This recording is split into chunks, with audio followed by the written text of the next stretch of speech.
자, 우리 같이 한번 인사해 볼까요? 사랑합니다. 축복합니다. 이렇게 인사할까요? 평화라고 했죠. 샬롬이라고 하거든요. 자, 우리 샬롬, 샬롬, 샬롬 이렇게 하면서 해봅시다. 시작. 네, 샬롬이라는 것은 이제 평화라는 뜻이 있죠. 이스라엘 히브리어로 이제 샬롬이라고 이야기를 하는데, 만날 때, 헤어질 때, 안녕하십니까, 잘 가세요, 이렇게 인사하는 인사이기도 하지만, 또 성경에는 또 특별한 의미를 지닌 단어가 아마 샬롬일 것 같습니다. 오늘 찬양이 샬롬의 찬양이었고, 그리고 뭐라고 적혀 있죠? 평안을 너에게 주노니. 제가 이번 분기에 밀고 가려는 주제입니다. 평안. 우리 모든 성도님들 가운데 평안이 있기를 주의 이름으로 축복합니다. 여러분들 한 이야기를 들려드리고 싶습니다. 1학년, 초등학교 1학년에 어떤 선생님이 문제를 냈는데, 그 문제가 이런 문제였어요. 옆집 아주머니께서 이제 큰 수박을 가지고 집에 방문하셔 선물을 하셨는데, 이 선물에 대해서 어떻게 이야기를 해야 될까요? 라고 했는데, 그 사각형 박스로 5글자였어요. 그 5글자 안에 들어가야 될 정답이 무엇일까요, 여러분? 5글자. 네? 네, 감사합니다. 혹은 고맙습니다. 자잖아요. 그죠? 근데 아이들이 어떻게 대답을 했냐면은 뭐 이런 걸 또 이런 대답이 있고요. 예, 또 어떤 친구는 놓고 가세요. 뭐 이런 대답을 했다고 하더라고요. 참 우리가 생각할 수 없는 그런 대답이죠. 이것이 우리가 틀렸다라고 이야기할 수 있을까? 우리는 너무나 이렇게 고정관념에 빠져 있는 것이죠. 획일화된 어떤 정답이 우리 안에 늘 있는 거예요. 어떤 문제에 대해서는 이렇게 대답을 해야 된다. 영어를 제가 잘 못해요. 잘 못하지만은 우리 안에 늘 박혀 있는 게 있어요. How are you? Fine, thank you. 이게 우리들 안에 늘 공식처럼 있는 거죠. 그죠? 영어를 잘 못하는 분들도 꼭 이거는 다 잊지 않고 있는 것 같아요. 실제적으로 또 이런 문제에 대한 신뢰가 하나 있는데, 사진 한번 보여드릴까요? 보이세요? 위에 오른쪽 그림에 맞는 정답을 써 넣는 거예요. 맨 위에 그림은 어떤 그림일까요? 구멍이라고 써 있는데 앞에 G 구멍이죠. 잘 적었어요. 두 번째 답이 뭘까요? 휘파람이라고 잘 적었네요. 그 다음에 세 번째 그림 마귀할멈, 잘 적은 것 같아요. 맨 마지막 번째 잠자리죠. 대답이 뭘까요? 뒷날개. 자, 그렇다면 저기 네 번째 그림의 답은 뭘까요? 펭귄이잖아요. 그죠? 자, 그렇다면은 뭐라고 썼을까요? 네. 펭수라고 적었어요. 요즘 아주 히트치고 있는 그런 그림이죠. 네. 펭귄으로 이제 보지 않고 이 펭귄을 펭수라고 부른 거죠. 누가 이런 답을 적었을까요? 우리 둘째 서인이가 며칠 전에 공부하는 공부책에 펭귄이라고 펭수라고 적어놨더라고요. 그러니까 우리들이 알고 있는 이 정답을 완전히 벗어나는 이 정답을 보고 참 많이 웃었던 기억이 있습니다. 내려주시고요. 우리는 늘 이런 고정관념에 갇혀 있는 것 같아요. 예수님께서 어린아이들에 대해서 칭찬을 많이 하셨습니다. 그 어린아이가 가지고 있는 그 순진무구함, 어린아이가 가지고 있는 그 순수함을 가지고 하나님 나라를 보는 것이 중요한 것이죠. 저와 여러분들은 늘 가지고 있는 자기들만의 독특한 신학이 있어요. 자기들만이 가지고 있는 독특한 신앙 생활이 있어요. 거기에 받쳐서 다른 사람들의 어떤 신앙 생활을 이해하지 못하고 또 자기의 신앙 색깔과 다르면 뭔가 배척하는 그런 마음들이 우리들에게 있는 것이죠. 오늘 우리가 말씀을 바라볼 때도 우리들이 가지고 있는 어떤 선입견과 고정관념을 가지고 하나님 말씀을 바라보려고 하는 그런 우리들의 선입견, 이게 정답이어야 된다라는 게 있어요. 그런 것들을 우리가 다 내려놓고 오늘 말씀만을 순수하게 바라볼 수 있는 저와 여러분들이 될 수 있기를 주님의 이름으로 축복합니다. 어린아이의 마음으로 하나님의 말씀을 가감없이 받아들일 때 그 은혜가 여러분들에게 더 진하게 다가올 줄 믿습니다. 자, 그렇다면 오늘 여러분들과 나누고 싶은 말씀은 오늘날의 시대를 살아가야 되는 성도들에게 어떤 말씀이 필요할까를 제가 매주 생각하고 고민하지 않겠습니까? 이렇게 하나님 앞에 함께 모여서 예배를 드리지 못하는 이 시대 속에서 다시 한번 우리가 붙들어야 될 말씀이라고 판단해서 오늘 여러분들과 이 말씀을 나누기로 하겠는데, 우리가 어떻게 신앙생활을 하고 또 어떤 방법으로 살아가야 되는 것이 좋은 것인가를 오늘 말씀으로 교훈하고 권면할 때 여러분들에게 순수하게 받아들여지는 역사가 나타나기를 축복합니다. 여러분들에게 몇 주 전에 히브리서 말씀을 전하면서 이 히브리서를 받는 수신자들, 이 편지를 받는 사람은 어떤 사람이라고 얘기했나요? 이 사람들은 유대교 그리스도인들로서 다시 자신이 유대교로 돌아가고 싶었던 사람, 자신이 믿었던 유대교로 돌아가고 싶었던 사람, 그리스도를 믿고 예수님께서 곧 오셔서 이제 하나님의 나라가 이루어질 것을 기대하고 있었는데 시간이 몇 년이 지나도 오시지 않자 그들의 삶 속이 좀 회의감이 들기도 하고 또 드라마틱하게 어떤 자신의 삶에 부귀와 영화가 오는 것이 아니라 오히려 핍박이 오고 오히려 세상으로부터 거센 도전이 왔을 때 또 마음속에 자신이 옛날에 지켰던 그 율법을 좀 더 잘 지키고 싶은 그런 욕망이 있는데 그 율법이 아니고 예수 그리스도께서 율법의 완성자라는 그 사실이 마음 가운데 반신반의가 된 거죠. 그래서 자기는 좀 성이 차지 않기도 하고요.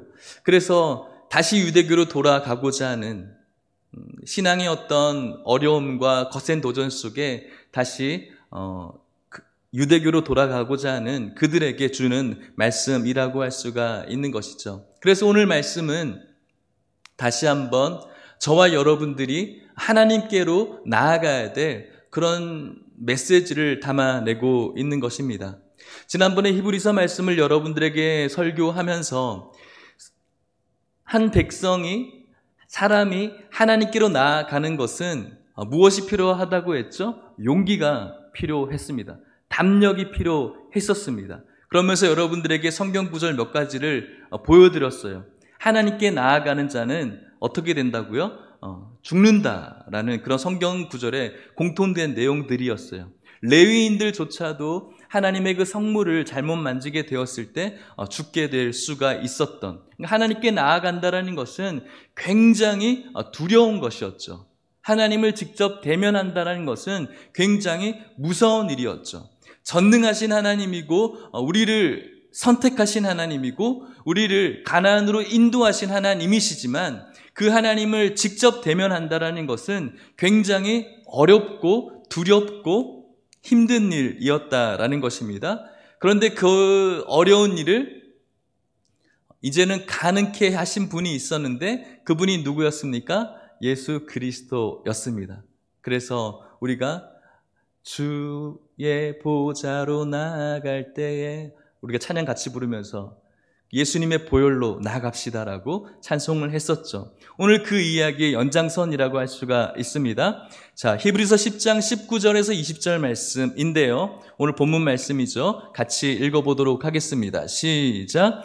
그러므로 형제들아, 우리가 예수의 피를 힘입어 성소에 들어갈 담력을 얻었나니 그 길은 우리를 위하여 휘장 가운데로 열어놓으신 새로운 살 길이요 휘장은 곧 그의 육체니라. 아멘.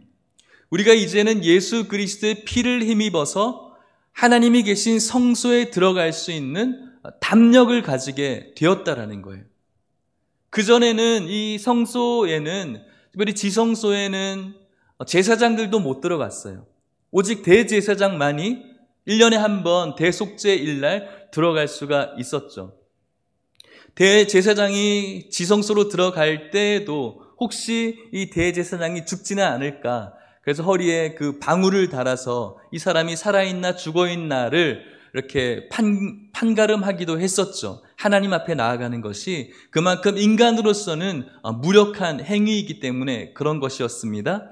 그런데 히브리 기자가 예수의 피를 힘입어서 우리의 성소로 들어갈 수 있게 되었다. 우리들에게 이렇게 놀라운 특권이 주어지게 되었다. 우리에게 부어주시는 그 은혜의 근원이신 하나님께 직접 대면할 수 있는, 직접 나아갈 수 있는 길이 열렸다라고 이야기를 하는 것입니다. 성소와 지성소 사이에는 지성소를 덮고 있는, 막고 있는 하나의 물건이 있었는데 그것이 무엇이었을까요? 휘장이었어요. 천막과 같은, 커튼과 같은 휘장이었죠. 그 휘장 안에 지성소가 있었습니다. 그 휘장은 아무나 열 수 없었습니다. 오직 대제사장이었고 그곳으로 들어갈 수 있는 존재가 없었습니다. 그런데 오늘 20절 말씀에 보니까 그 길은 우리를 위하여 휘장 가운데로 열어놓으신 새로운 살길이다. 휘장을 열어버렸다라는 거예요. 누가 열었습니까? 예수님께서.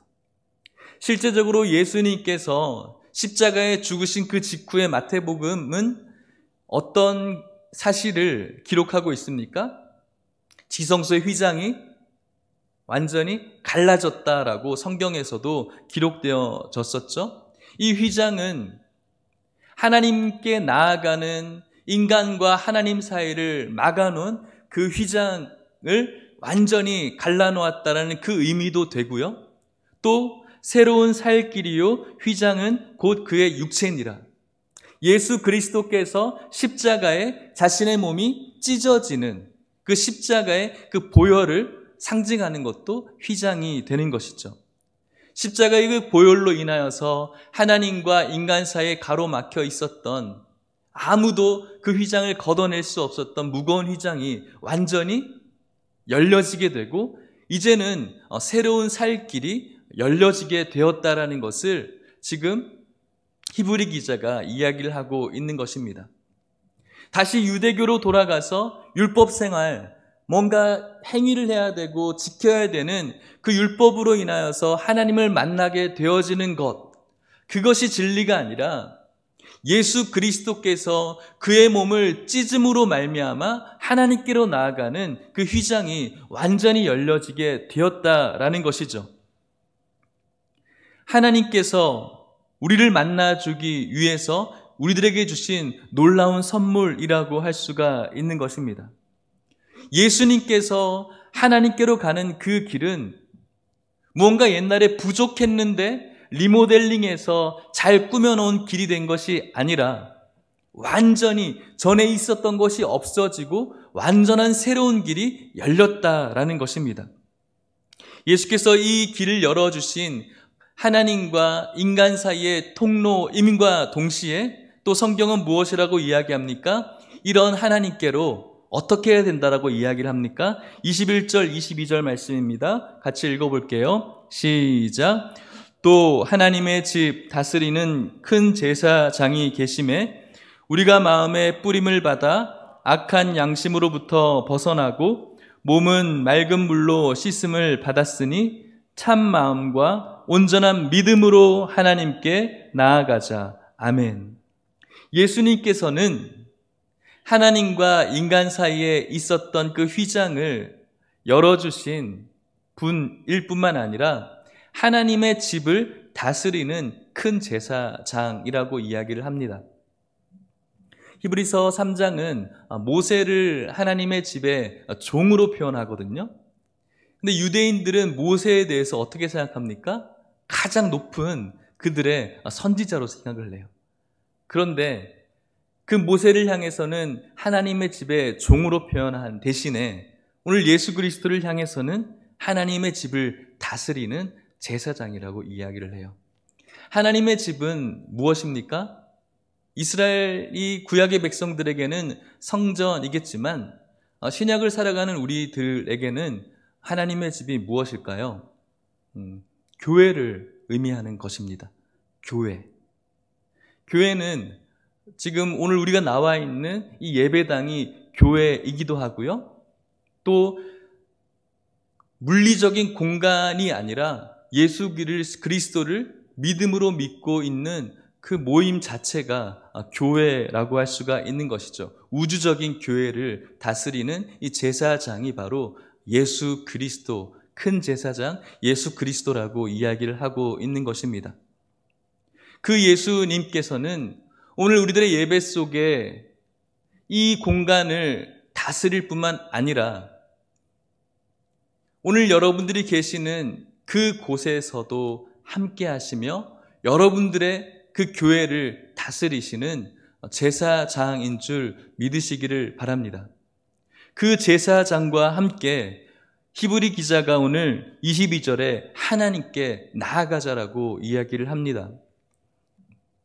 예배를 지금 드리고 있는 여러분들에게 지금 도전하고 있는 것입니다. 하나님께 나아가자라고 이야기를 합니다. 어떤 건물로 나아가자라고 지금 이야기를 하는 것이 아니에요. 하나님께로 나아가자라고 이야기를 하는 거예요. 교회는 교회를 다스리시는 예수 그리스도와 함께 하나님께로 나아가는 거예요. 믿으십니까? 오늘 예배를 드리고 있는 각 처소에서 예배를 드린 여러분들은 여러분들의 그 가정에 있는 그 교회는 예수님과 함께 그곳에 교회를 다스리시는 예수님과 함께 어디로 나아가야 됩니까? 하나님께로 나아가야 돼요. 그 하나님께로 나아가야 되는데 어떻게 나아가야 됩니까? 성경에 보니까 22절 마지막 말씀에 참 마음과 온전한 믿음으로 나아가야 된다라고 이야기를 합니다. 제가 어제 여러분들에게 문자를 보내드렸을 것입니다. 거의 대부분의 분들이 문자를 받으셨겠죠. 11시 오늘 같은 시간에 하나님께로 같이 은혜로 나아갑시다라고 이야기를 했습니다. 그러면서 우리의 몸과 마음을 잘 준비하시자라고 이야기를 했었죠. 이 교회에서 드리는 것과 똑같은 효과를 내기 위해서이기도 할 수도 있겠지만 가장 중요한 것은 오늘 성경이 이야기하는 것처럼 참 마음과 온전한 믿음이 준비되어지는 것. 참 마음이 무엇일까요, 여러분? 참 마음.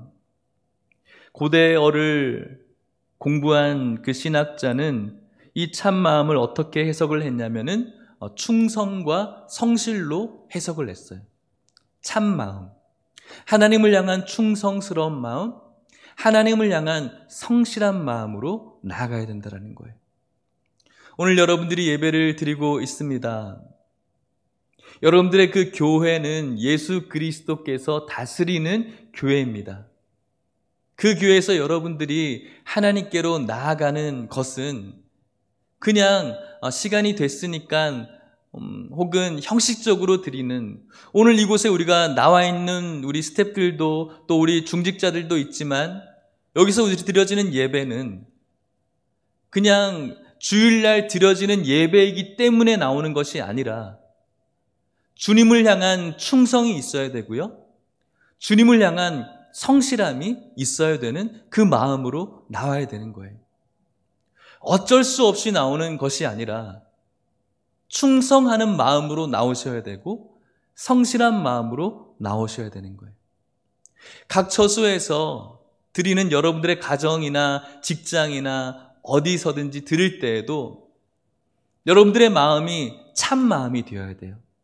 하나님께 예배를 드려야 하는 그 하나님을 향한 충성과, 그리고 그냥 아무렇게나 그냥 비정기적으로 드리고 싶으면 드리고 드리기 싫으면 드리는 그런 마음이 아니라 성실한 마음으로 하나님께 드리는 것.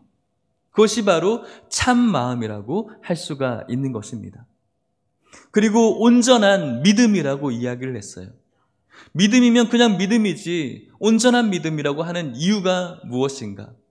이 온전한 믿음을 영어 성경에는 이렇게 이야기를 해요. 제가 발음은 좋지 않지만 이렇게 이야기합니다.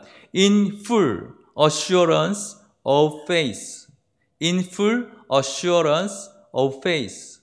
믿음의 충만한 확신. 이것이 바로 온전한 믿음.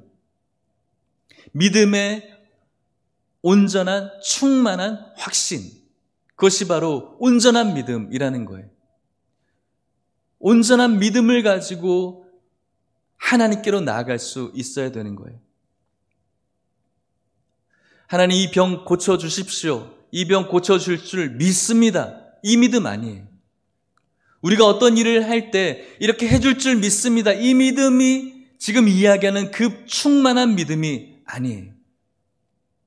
지금 내가 교회를 나오고 못 나오고가 이것이 믿음이 아니에요. 어떤 지금 충만한 믿음을 이야기하는 것입니까? 우리 교회를, 여러분들의 가정을 오늘도 다스리시는 그 예수 그리스도께서 우리의 구원자 되신다라는 그 충만한 믿음, 그 믿음을 이야기하는 거예요. 나는 하나님 앞에 직접적으로 나아갈 수 없는, 죄로 인해 죽을 수밖에 없는 존재였지만 그 예수께서 우리 안에 막혀져 있는 그 휘장을 그의 몸을 찢으심으로 완전히 찢으신 분이라는 것을 기억하는 그 믿음, 그분이 말로 나의 온전한 구원자라는 사실을 충만하게 확신하는 믿음, 그 믿음을 가지고 하나님께로 나아가는 것, 그것이 바로 우리들이 가져야 될 온전한 믿음이라는 것이죠. 교회로 나올 때 예수 그리스도께서 나의 구원자라는 그런 충만한 확신을 가지고 예배를 드리지 않는다면 지금 우리가 드리는 이 찬송이 무슨 의미가 있을까요? 그냥 좋은 음악이죠. 하나님 앞으로 나왔을 때 예수 그리스도께서 나의 죄를 위해서 그의 몸을 찢으셨고 휘장을 찢으셨고 이제는 그분으로 인하여서 하나님께 나아갈 수 있는 담대함이 나에게 있다라는 그 믿음이 없다면 하나님께서 오늘 우리에게 주시는 말씀이 뭐 그렇게 큰 의미가 있을까요? 그런 의미가 없기 때문에 어떤 설교 속에서 윤리적인 좋은 말들을 해주면 저 좋은 말이야, 좋은 말씀 잘 들었어, 이렇게만 판단하고 끝나버리는 것이죠. 성경은 물론 우리가 더 윤리적으로 살아야 되지만 여러분들에게 어떻게 착하게 살 것을 이야기해 주는 것이 오늘 예배를 통한 하나님의 말씀이 아니에요, 여러분.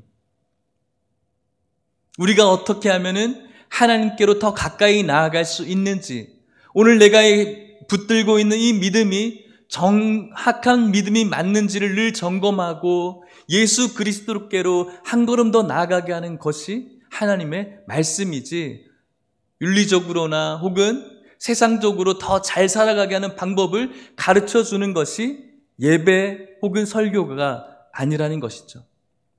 그래서 다시 한번 여러분들에게 이 말씀을 통해서 권면합니다. 여러분들을 다스리시는, 여러분들의 그 각 가정의 교회를 다스리시는 대제사장이신 예수님과 함께 하나님께로 나아가야 되는데 그냥 아무렇게나 나아가는 것이 아니라, 형식적으로 나아가는 것이 아니라 참 마음과 온전한 믿음으로 하나님께 나아갈 수 있기를 주님의 이름으로 축복합니다. 목사에게 나아가는 것도 아니고요, 어떤 누구에게 잘 보이기 위해서 나아가는 것도 아니라 하나님께로 나아가셔야 되는 것이죠. 이것이 우리가 하나님께로 나아가야 되는 방법이기도 하고 그렇게 실천해야 될 우리들의 적용이라고 할 수가 있겠죠. 자, 그렇다면은 이 시기에 성도들 간에 해야 될 것은 무엇일까요? 23절, 24절, 25절 말씀을 같이 읽어볼까요? 시작. 또 약속하신 이는 미쁘시니 서로 돌아보아 사랑과 선행을 격려하며 모이기를 패하는 어떤 사람들의 습관과 같이 하지 말고 오직 권하여 그날이 가까움을 볼수록 더욱 그리하자. 아멘. 약속하시는 이는 미쁘다라고 이야기를 합니다. 약속하신 어떤 약속입니까? 하나님께서 여러분들에게 주신 이 구원의 약속. 우리는 그 약속을 잊어버릴 때도 있고 그 약속에 대해서 가볍게 여길 때 있지만 하나님께서는 여러분들을 구원하기로 작정하신 그 약속은 미쁘세요. 신실하다라는 뜻이에요. 믿을만하다라는 뜻이에요. 신뢰할 만하다라는 뜻이에요. 미쁘다라는 이 말이 신뢰할 수 있는 그분께서 약속하셨습니다. 그렇기 때문에 우리는 믿는 도리의 소망을 움직이지 말고 여러분들의 모든 상황 속에서 여러분들의 믿는 도리의 소망, 지난번에도 이 진리, 도리에 대해서 한번 이야기해 드린 적이 있는데 이 도리는 영어로 confession, 신앙 고백을 의미하는 거예요. 우리가 오늘 예배를 드리면서 첫 번째 사도신경으로 우리의 신앙을 고백하지 않습니까? 전능하사 천지를 만드신 하나님 아버지를 믿는 신앙의 고백을 했습니다. 그리고 우리의 죄를 위해서 십자가에 죽으신 예수 그리스도에 대한 신앙 고백을 했죠. 그 신앙 고백을 굳게 붙잡아야 된다는 거예요. 그 신앙 고백을 굳게 붙잡으면서 우리가 해야 될 것이 있는데 24절 말씀에 서로 돌아보라고 이야기를 하는 거예요. 성도들 간에. 이렇게 핍박으로 혹은 어려움으로 예전의 나의 모습으로 나타내지고 싶은 성도들을 향해서 너희들이 했던 그 신앙 고백, 사도신경 그냥 주문 외우듯이 외우지 말고 그 신앙의 고백을 다시 한번 머릿속에서 점검하고 천지를 창조하신 하나님을 향한 고백과 나의 죄를 사하여 주신 예수 그리스도를 향한 고백과 성령의 내주 충만하심에 대한 너희들의 신앙 고백을 소망으로 삼아 굳게 붙잡으면서 너희들 간에 해야 될 일이 있는데 어떻게 하라고요? 서로 돌아보라는 거예요. 서로 돌아보라는 거. 서로 돌아보는 것이 무엇일까요, 여러분? 서로 돌아보기 위해서 우리들에게 필요한 게 뭘까요? 관심이 필요한 거예요. 관심. 며칠 전에 제가 한 번씩 성도님들에게 전화를 저는 한 번씩 하죠. 근데 며칠 전에는 한 성도로부터 전화가 오히려 왔더라고요. 와서 목사님 잘 지내세요? 라고 이야기를 해요. 아무 주제는 없어요. 그냥 목소리 한번 듣고 싶어서 전화했어요. 이렇게 전화하는데 제 마음이 얼마나 위로가 되는지. 교회에 나가서 교제하는 거 참 중요한데 교제할 수 없어서 그냥 한 분 한 분 전화해 보고 있다고 이렇게 얘기를 하더라고요. 뭐 하는 걸까요? 돌아보고 있는 거예요. 서로를 돌아보고 있는 거예요. 어떤 분은 교회 성도님들에게 잘 계시냐고 문자를 보냈다라고 또 이야기를 들었어요. 뭐 하는 거예요? 서로 돌아보는 거예요. 그냥 일주일에 한번 교회에 와서 만나서 식사했느냐 안 했느냐가 우리 교제의 중심이 아니에요, 여러분.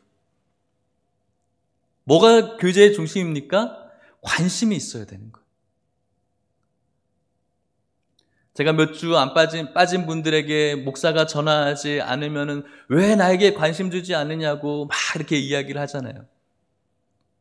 그런 어떤 목사를 향한 관심이 아니라 서로 성도들 간에 서로가 관심이 있어서 서로 돌볼 수 있어야 돼요. 일주일에 한 번 나온 것을 가지고 그 안에서 식사를 하냐 마냐를 가지고 우리가 교제했다 교제 안 했다 어떻게 그것을 가지고 따질 수가 있습니까? 그게 아니에요, 여러분. 이렇게 힘든 시기에는 더더욱 그런 것 같아요. 일주일에 한 번이라도 볼 수 없으니 우리가 어떻게 해야 될까요? 예전에는 편지 써서 며칠 걸려서 가도 그렇게 반가웠잖아요. 그런데 이제는 너무나 편리한 세상이 됐어요. 옛날에는 핸드폰 전화하는 게 얼마나 비쌌어요. 그런데 이제는 거의 공짜잖아요. 전화 한 번 하는 것, 이게 서로 돌보는 거죠. 그래서 어떻습니까, 여러분? 서로 잘 돌보고 계십니까? 서로 잘 돌보지 못하면서 왜 우리 교회를 이야기하는 거 아닙니다. 왜 교회가 사랑이 없느니, 왜 교회가 뭘 못하고 있느니 이야기할 수가 있습니까, 여러분? 우리 스스로가 성도들을 향한 관심을 가지고 서로 돌보아야 되는 거예요. 믿음이 연약해져가는 그 성도를 향해서 관심을 가지고 전화해주고 위로해주고 축복해주고. 목사만 해야 되는 겁니까? 물론 저도 해야 되겠지만 그게 아니에요, 여러분. 서로 돌보라고 성경이 이야기를 하고 있는 것입니다. 더더욱이 코로나 시대를 맞아서 서로 한번 모이지 못하는, 아까 장로님하고도 한번 나눴는데 작년에 우리 체육대회 할 때 얼마나 행복했는지, 그때 온 성도가 모여서 했었던 그 기쁨의 교제를 잊지 못하고 있는데 참 그립다라고 이야기를 했어요. 지금 그렇게 할 수 없는 현실이에요. 이 현실 속에서 우리가 해야 될 것이 무엇일까요? 관심을 가지고 서로 돌아보는 거예요. 사랑하는 성도 여러분, 축복합니다. 여러분들이 믿는 그 신앙의 도리, 신앙 고백을 흔들리지 말고 굳게 붙잡으면서 연약해져가는 그 성도들을 서로 돌볼 수 있는 그 관심이 여러분들에게 있기를 주님의 이름으로 축복합니다. 교회에서 이런저런 그런 컨텐츠들을 많이 만들어서 여러분들 막 하게 하는 것도 중요하지만 그것보다 제일 중요한 것은 우리들 스스로가 서로에게 관심을 가지고 우리 순원들 잘 지내고 있는지, 우리 권사님들 잘 지내고 계신지, 또 이제 갓 등록한 성도님들 잘 지내고 계신지 서로 돌아보면서 전화해주고 안부 물어주는 것.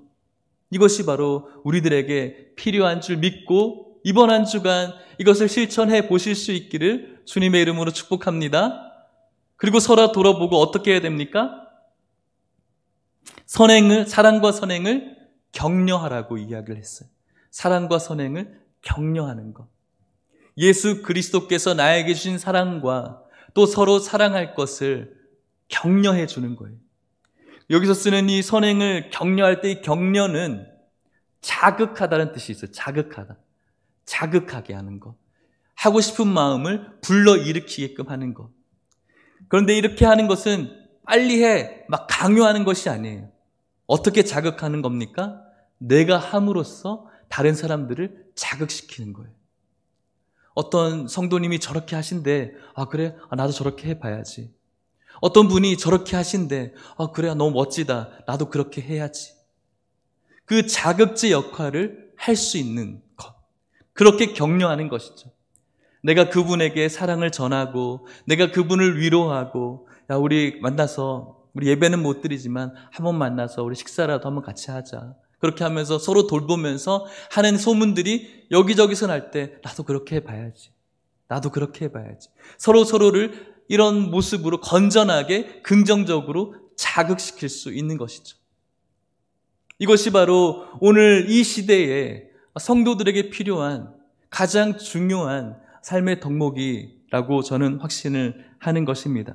그리고 서로 돌아보고 서로 사랑과 선행을 자극시키면서 모이기를 패하는 어떤 사람들의 습관과 하지 말고 권하라고 이야기를 했어요. 모이라고 이야기를 하고 있는 것이죠. 사랑하는 성도 여러분, 본서 기자가 기록할 당시에 이 편지를 받고 있는 사람은 신앙 공동체 안에 모이는 것을 어려워하거나 포기한 자들이었습니다. 하지만 여러분, 모이는 것이 폐해지는 것은 그리스도의 이 공동체를 와해시키는 시작이라고 생각합니다. 외부의 박해도 물론 있었고요. 유대교로 돌아가려는 그 움직임 속에서 여전히 두려움과 나태함이 어떻게 되어집니까? 그리스도를 향한 확신으로 번져가는 것이죠. 그리고 난 다음에 결국은 믿음을 저버리게 되는 것입니다. 그래서 여러분, 예배를 향한 이 모임이 포기되어져서는 안 되는 거예요. 제일 첫 번째는 예배를 향한 모임은 포기되어져서는 안 돼요. 그래서 우리가 교회로 모이는 것은 당연한 거예요. 그리고 이 시기가 지나고 나면은 우리는 반드시 모여서 함께 하나님께 예배를 드리고 찬양해야 되는 것은 당연한 거예요. 하지만 지금 상황은 그렇지 못한 상황인 것이죠. 지금 상황은 국가적으로 이 병원을 어떻게 하면 잘 나을 것인가 하는 이 특별한 상황에서 우리가 어쩔 수 없이 이렇게 하는 것은 가능하다라고 지난번에 말씀을 드렸어요. 하지만 이 모습을 통해서 우리가 교회로 나아가는 것, 교회로 나아가지 않는 것에 대한 핑계가 돼서는 안 된다라는 거예요. 우리는 반드시 교회에서 함께 모여서 언젠가는 한 하나님을 같은 장소에서 같은 시간에 예배 드리는 것이 바로 신앙생활의 모범이에요. 지금은 어쩔 수 없는 상황인 것이죠. 여러분들의 가정에 있는 그 예배가 아니다라는 것을 이야기하는 것이 아니라 근본적으로는 함께 모여서 예배를 드리는 것이 신앙생활의 교범이에요. 그렇기 때문에 이 시기가 언제 끝날지는 모르겠지만 이 시기가 끝나고 난 다음에는 다 함께 한 장소에 모여서 하나님을 예배하고 찬양하는 것이 맞는 거예요. 또 두 번째로는 여러분들이 모이고 있는 그 모임 역시도 교회 모임이에요. 이 시간에 함께하고 있는 것이죠. 한 말씀으로 비록 장소는 달리 있지만 지금 여러분들과 저는 함께하고 있는 거예요. 모여 있는 것이죠. 그런데 이 모임 자체도 포기하고 이 모임 자체도 중요하게 생각하지 않고 지금 이렇게 함께 한 말씀으로 예배드리는 이 시간도 마음속에서 점점 무감각해진다면 이것은 정말로 큰일 날 일이죠. 누가 가장 좋아하는 것입니까? 사단이 가장 좋아하는 것이죠. 사단이 이 사실을 잘 알고 있기 때문에 교회를 무력화시키고 성도들의 신앙을 퇴보로 몰아가고 모임에 참석하는 것을 원천적으로 봉쇄하려고 하는 것이 바로 사단의 계획인 것이죠. 괜찮아. 오늘 못 드리면 내일 드려도 돼. 그게 아니에요, 여러분. 오늘 여러분들이 지금 드리고 있는 그 모임은 너무나 중요한 모임이에요. 예수님께서 계시는 모임이고요. 참 믿음과 참 마음과 온전한 믿음으로 하나님께 나아가려고 발버둥치는 너무나 가치 있는 모임이 지금 여러분들의 가정과 혹은 직장과 일터에서 드리는 지금 이 순간의 모임이에요. 그래서 여러분, 이 모임을 절대로 포기해서는 안 된다라는 거예요. 어디서 드리든 간에 한 말씀으로 지금 우리가 모이고 있다라는 사실을 기억하면서 TV로 보는 것이 그게 모임이야, 예배야 라고 하면서 이 모임 자체도 포기하려고 하고 나태해져서는 안 된다는 거예요. 그것은 누가 좋아하는 것입니까? 사단이 가장 좋아하는 것이기 때문에 그런 것입니다. 그래서 무엇이라고 성경이 이야기하는 겁니까? 권하라고 계속해서 우리는 권해야 됩니다. 남편에게 권해야 되고요. 아내에게 권해야 되고요. 자녀들에게도 이렇게라도 우리는 모여야 된다라고 권해야 되는 거예요. 성경은 마지막으로 무엇이라고 이야기하죠? 그날이 가까움을 볼수록 더욱 그리하자. 제가 언젠가 이야기했던 것처럼 앞으로 우리가 신앙하기에는 점점 힘든 시대가 올 거라는 생각이 많이 듭니다. 주님의 날, 그날이 가까이 오고 있다는 것이 징조로도 우리가 느낄 수 있는 것 같아요. 그날이 가까이 오면 가까이 올수록 우리가 신앙하기는 점점 팍팍해질 거예요. 그날이 가까우면 가까이 올수록 우리가 신앙생활하고 모이는 것이 팍팍한 이유는 물론 외부적인 어떤 압력도 있을 수 있겠지만 저는 그것은 그렇게 힘든 문제는 아니라고 생각해요. 왜요? 너무 뜨거운 불이 오면 뜨거워할 수 있는 것처럼 그렇게 큰 압력으로 오면은 우리는 이것에 항쟁해야 되라는 그런 마음이 있거든요. 가장 무서운 무기는 우리 안에 들어있는 이 신앙의 나태함과 무감각함과 우리 안에 들어있는 이 죄에 대한 연약함과 유혹인 것이죠. 편해지려고 하는 그런 마음들. 그것이 가장 무서운 무기인 것입니다. 그것이 우리를 주님의 날이 가까우면 가까울수록 세상적인 문화와 세상적인 어떤 즐거움과 기쁨은 더 자극적으로 재밌어지고 더 말초적으로 즐거워져 가는데, 교회는 한없이 고리타분하고 한없이 무언가 정적이기 때문에 사람들의 마음에 충족을 줄 수 없는 것이죠. 그래서 우리들의 마음은 점점 더 교회와 교회 모임에 멀어질 수밖에 없는 거예요. 주님의 날이 가까우면 가까울수록 세상은 그렇게 될 것이고, 그렇지만 주님의 날이 가까우면 가까울수록 우리는 어떻게 될까요? 그럼에도 불구하고 모이는 것, 주님의 이름으로 모여서 하나님께 나아가는 것을 서로 권하고 서로 권해서 끝까지 신앙을 붙드는 것이 성도의 삶이라는 사실을 믿을 수 있기를 주님의 이름으로 축복합니다. 성경은 오늘 우리가 히브리서 10장 말씀을 읽었는데요, 이렇게 이야기를 합니다. 우리가 믿음을 가져야 되는데 저는 그 믿음이 끝까지 참고 참는 인내의 믿음이라고 생각해요. 그날이 가까우면 가까울수록 우리는 그렇게 해야 돼요. 우리가 오늘 10장을 읽었죠. 마지막 결론 부분인 10장 36절에서 39절에 이렇게 이야기를 합니다. 우리 같이 한번 읽어볼게요. 시작. 너희에게 인내가 필요함은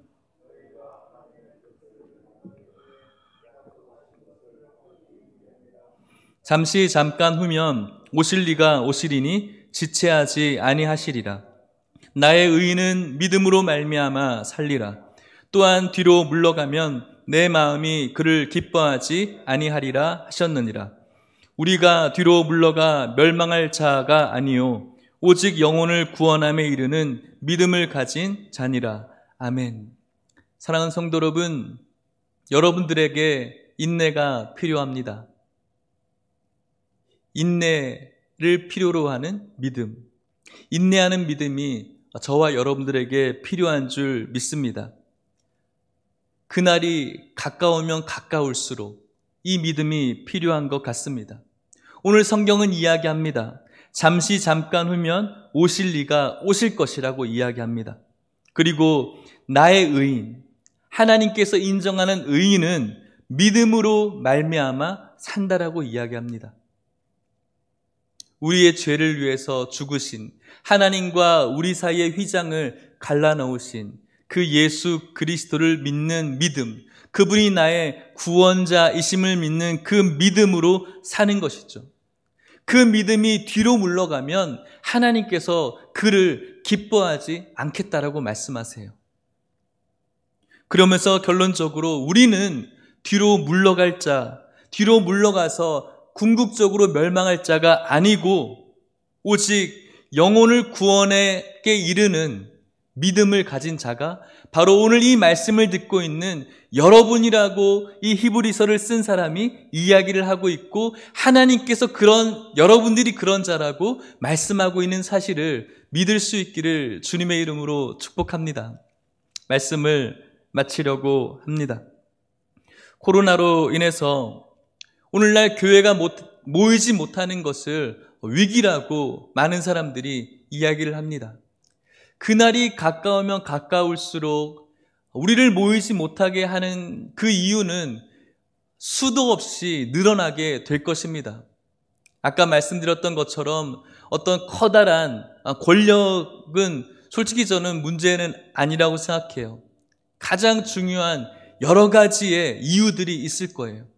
더 재밌는 것들, 더 즐거운 것들, 또 가정을 돌봐야 되는 일들, 나의 건강들, 또 재정적인 염려들, 수많은 이유가 있어요.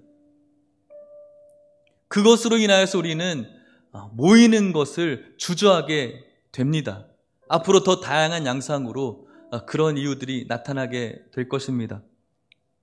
하지만 이런 가운데서도 하나님께 나오려고 애를 쓰는 우리 성도님들이 너무 많이 있다라는 것을 저는 알고 있어요.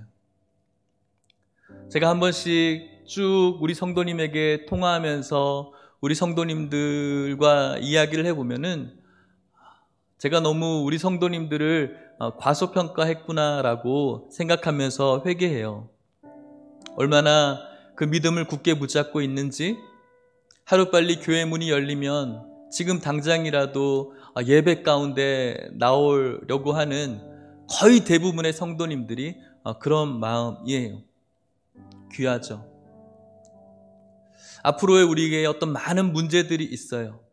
남편이 교회를 다니지 않고, 아내가 교회를 다니지 않고, 또 자녀들이 부모가 자녀들을 교회 나가는 것을 힘들게 하죠.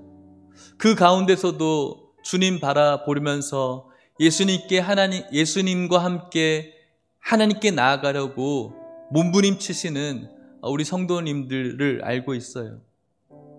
건강에 어려움이 있어서 교회에 나오지 못하지만 그래도 교회를 향한 사모함이 있는 성도님들도 알고 있어요. 교회의 가정의 이런저런 문제 때문에 오늘도 눈물 흘리지만 그럼에도 불구하고 예배로 나오려고 하는, 이 말씀으로 들어가려고 하는 성도님들이 있어요. 그분들을 위로합니다. 주의 날이 가까우면 가까울수록 어쩌면 그런 어려움들이 커갈 수도 있겠지만 말씀으로 여러분들을 권면하고 싶습니다. 바로 예수님의 말씀이시죠. 요한복음 14장 27절 말씀인데요. 같이 한번 읽어볼게요. 시작. 평안을 너희에게 끼치노니 곧 나의 평안을 너희에게 주노라. 내가 너희에게 주는 것은 세상이 주는 것과 같이 아니하니라. 너희는 마음에 근심하지도 말고 두려워하지도 말라. 아멘. 사랑하는 성도 여러분, 이제 제자들을 떠나가야 되는, 이제 예수님 없이 세상에 홀로 남겨져야 되는 제자들에게 주신 예수님의 말씀이세요. 평안을 너에게 끼치노니 곧 나의 평안을 너희에게 주노라. 나의 평안, 예수님의 평안을 예수님을 믿는 성도들에게 주신 줄 믿으시길 바랍니다. 곧 눈앞에 십자가를 둔 예수님께서는 평안이 깨어지지 않았어요. 그 평안을 오늘 예배를 드리고 있는 우리 모든 성도들에게 우리 하나님이 선물로 주신 줄 믿으시기를 바랍니다. 예수님을 믿는 믿음의 결과가 어쩌면 또 평안입니다. 평안을 너에게 끼치노니 나의 평안을 너희에게 주노라. 이 말씀 우리가 붙들면서 그날이 가까우면 가까울수록 많은 유혹과 어려움 속에서 모이기를 패하는 자가 되지 않고 각 처소에서 예수 그리스도의 이름으로 모이셔서 하나님께 참 마음과 온전한 믿음으로 나아갈 수 있는 우리 모든 성도들 될 수 있기를 바라고요. 또 이 시기가 끝나서 함께 모여서 한 하나님을 한 말씀으로 한 찬양으로 예배할 수 있는, 모이기를 권하고 서로 돌보고 사랑과 선행을 서로 자극시키는 우리 모든 성도님들 되시기를 축복합니다. 여기에 함께 모여있는 이 시간에 각 처소에서 한 말씀으로 함께 모여있는 우리들이 하나님의 놀라운 은혜 받은 자임을 기억하시면서 이 믿음이 더욱더 굳세어져 갈 수 있기를 주님의 이름으로 간절히 축복합니다. 같이 찬양하고 기도.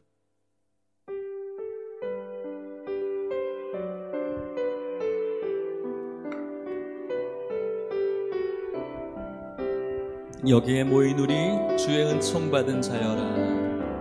여기에 모인 우리 주의 은총 받은 자여라. 주께서 이 자리에 함께 계심을 아노라. 언제나 주님만을 찬양하며 따라가리니 시험을 당할 때도 함께 계심을 축복합니다. 이 믿음 더욱 굳세라. 믿음 더욱 굳세라. 주가 지켜주신다. 어두운 밤에도 주의 밝은 빛 인도하여 주신다. 주님이 뜻하신 일, 주님이 뜻하신 일 헤아리기 어렵다. 언제나 주님 뜻 안에 있습니다. 언제나 주 뜻 안에 내가 있음을 오늘도 사랑의 말씀들이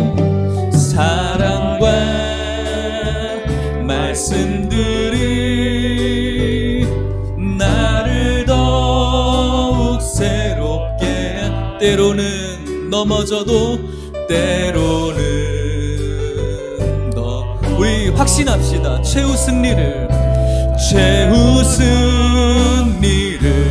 여러분들의 심령에 선포합시다. 이 믿음 더욱 굳세라. 주가 지켜주신다. 어두운 밤에도 주의 밝은 빛 인도하여 여기에 모인 우리 사랑받는 여기에 모인 우리 아멘 사랑받는 주의 자녀라. 주께서 뜻하신 바 우리 통의 별 여러분들의 가정에 교회에 선포합시다.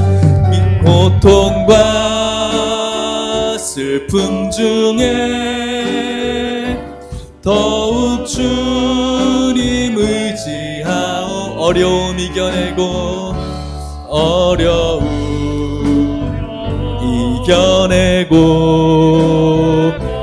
주님 더욱 우리 큰 소리로 찬양하십시다. 이 믿음 더욱 굳세라. 주가 지켜주신다. 어두운 밤에도 주의 우리 흩어져 있는 우리의 성도들을 돌보는 마음으로 그들을 위해 축복하는 마음으로 이 믿음 더욱 굳세라. 이 믿음 더욱 주가 지켜주십니다. 주가 지켜주신다. 어두운 밤에도 주의 밝은 빛 우리 오늘 연약한 우리들의 심령에 선포합시다. 이 믿음 더욱 굳세라. 이 믿음 더욱 굳세라. 주가 지켜주신다. 어두운 밤에도 마지막으로 여러분들의 가정 교회를 위해서 여러분들이 모여있는 그 교회를 위해서 이 믿음 더욱 굳세라. 이 믿음 더욱 굳세라. 주가 지켜주신다. 어두운 밤에도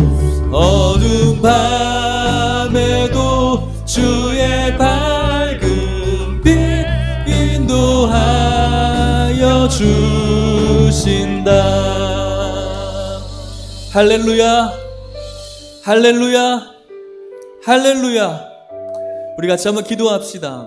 그날이 가까우면 가까울수록 세상은 점점 우리 성도들의 마음을 팍팍하게 만들겠지만, 모이기를 피하게 만들겠지만, 우리는 절대 거기에 굴복하지 않습니다. 우리는 우리들의 예배에 실패하지 않습니다. 여러분들이 모여있는 그곳에서 예수님과 함께 참 마음과 온전한 믿음으로 하나님께 나아가십시오. 우리가 일주일에 한 번 만나는 것, 그것으로 교제하는 것 아닙니다. 계속해서 우리는 서로를 돌아보시기를 바라고요. 사랑하고 선행하는 것을 자극시킬 수 있는 여러분들의 삶이 될 수 있기를 바랍니다. 하루빨리 이 기간이 끝나서 함께 한자리에 모여서 그리스도를 믿는 교회 성도들의 신앙의 교본처럼 한자리에 한 교회에서 함께 모여 하나님을 예배할 수 있는 그날이 속히 오기를 바라기를 소망하시면서, 그날이 가까우면 가까울수록 함께 모여서 한 하나님을 예배할 수 있는 우리 마음이 될 수 있게 해달라고, 우리 이 모임을 더욱더 사모할 수 있는 각각의 교회 될 수 있게 해달라고, 우리의 믿음이 더욱더 굳세게 될 수 있게 해달라고 우리 같이 한번 기도하도록 하겠습니다. 하나님 아버지, 우리의 믿음이 굳세어지기를 소망합니다. 하나님 아버지, 우리의 신앙과 우리의 모임이 실패하지 않게 하여 주시옵소서. 세상은, 그리고 우리의 악한 본성은 주님의 이름으로 모이는 것을 힘들게 만들고 억압하고, 또 예수 그리스도의 이름으로 모이는 것을 계속해서 실패하게 만들지만, 저희들 이 모임을 포기하지 않습니다. 우리의 이 모임은 실패하지 않습니다. 참 마음과 온전한 믿음을 가지고 하나님께로 나아갈 수 있는 우리 모든 성도님들 될 수 있도록 축복하여 주시옵소서. 하나님 아버지, 이 기간 오히려 성도들을 서로 돌볼 수 있게 하여 주시옵소서. 일주일에 한 번 식사하는 것, 그것이 교제가 아니라 우리가 성도에게 서로 관심을 가지고 서로 교제할 수 있는 우리 모두가 될 수 있도록 인도하여 주시옵소서. 아버지 하나님, 서로 사랑하고 선행하는 것을 격려할 수 있는, 자극시킬 수 있는 우리 모두가 되어지게 하여 주시옵소서. 하나님 아버지, 주님의 날이 가까우면 가까울수록 세상은, 그리고 우리 악한 본성은 모이는 것을 피하려고 하지만, 하나님 아버지, 오히려 세상 그날이 가까우면 가까울수록 우리가 더욱더 모이게 하여 주시옵시고, 예수의 이름으로 모이게 하여 주시옵시고, 오히려 서로를 돌보게 하여 주시옵시고, 오히려 주님을 예배할 수 있는 우리 모든 성도들, 인내하는 성도들 될 수 있도록 축복하여 주시옵소서. 하나님 아버지, 감사합니다. 오늘도 말씀으로 저희들을 일으켜 주셔서 감사합니다. 하나님이 뜻하신 일, 우리가 헤아릴 수 없습니다. 오늘 교회가 왜 이렇게 고통을 받아야 되는지, 또 우리 성도님들이 왜 이렇게 어려움을 당해야 되는지 우리가 헤아릴 수 없지만, 분명한 것은 언제나 우리 모든 성도들과 교회는 주님의 뜻 안에 있는 줄 믿습니다. 오늘도 귀하신 말씀 속에 거할 수 있도록 인도하여 주시옵소서. 주님의 날이 가까우면 가까울수록 세상은, 그리고 우리들의 악한 본성은 주님의 이름으로 모이는 것을, 또 온전한 신앙생활 하는 것을 힘들게 하고 어렵게 할 것입니다. 하지만 주님의 날이 가까우면 가까울수록 오히려 우리들이 주님을 향한 믿음이 굳세지게 하여 주시옵소서. 오히려 주님의 말씀을 더 굳게 붙잡게 하여 주시옵소서. 오히려 서로 돌볼 수 있는 마음이 커져가게 하여 주시옵소서. 여기에 모여있는 우리, 물리적으로 함께 한자리에 모여있지 못하지만 한 말씀으로, 한 시간에 한 말씀으로 교제하는 우리가 함께 모여있는 성도인 줄 믿습니다. 여기 모여있는 우리가 주의 은총 받은 자임을 믿게 하여 주시옵소서. 이 어려운 시기가 끝나고 나면 다시 이전처럼 한자리에서 다 함께 모여서 기쁨과 함께 주님을 찬양과 경배 드릴 수 있는 우리 모두가 될 수 있도록 축복하여 주시옵소서.